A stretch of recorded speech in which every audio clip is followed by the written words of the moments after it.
Anyuola more gwenge ma Kiribei e kar chung'od bura ma Baringo North e kaunti ma Baringo pod dhogi omoko tok jago moro bambo nyare mochomio ich tok riembo minode.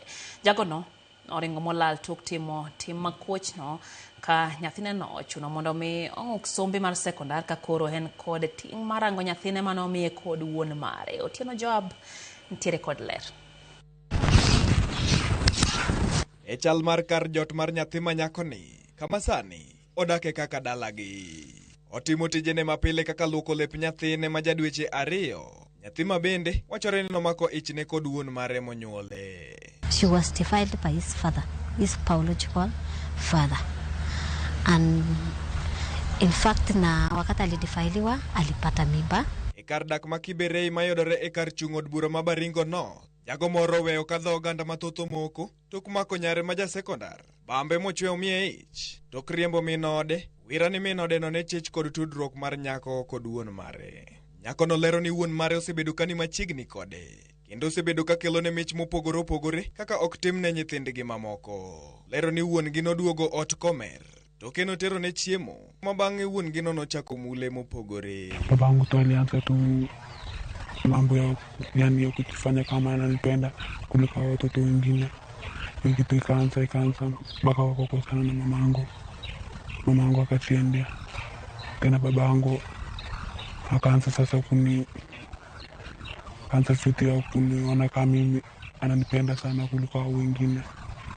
Sasa mimi sikujua atafanya kitu kai. Min mare to wacho ni kapok nowuok e dalano, tudruok ma e kind jaode kod nyare no chiche.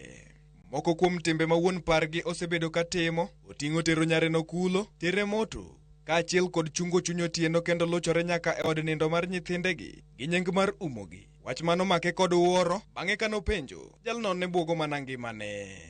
Tunalala usiku, ikifika usiku baba anaenda room ya watoto. Kimuuliza unaenda nini, anasema naenda kufunika watoto. Nikamjaribu kumuuliza kwani unaenda kufunika watoto wakubwa, mtu mwenye ako kwa sekondari na unaenda kufunika yeye. Anaanza kunitishia maisha.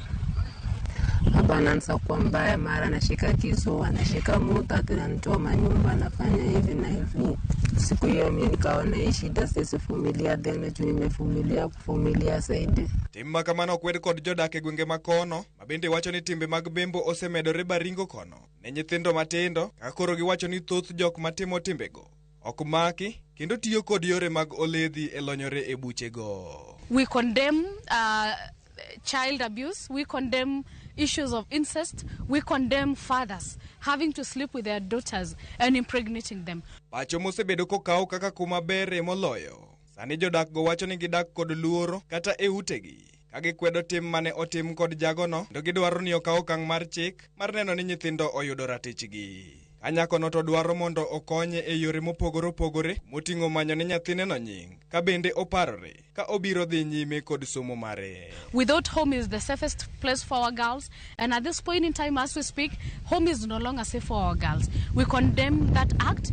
So maisha ya huyo mtoto sasa vile maisha yake kutoka hapo sasa imeanza kukua maisha ingine ambayo sasa aliwacha shule na hata nyumbani akuishi nyumbani. Tok jago no ringo kendo lal. Tinde mamoko koro dong' maonge ng'ata manyalo rango ngimagi kendo koro gikale chandruoge mathoth ka apisas mag obila to timo apedha mar manyo jago no. Otieno Joab,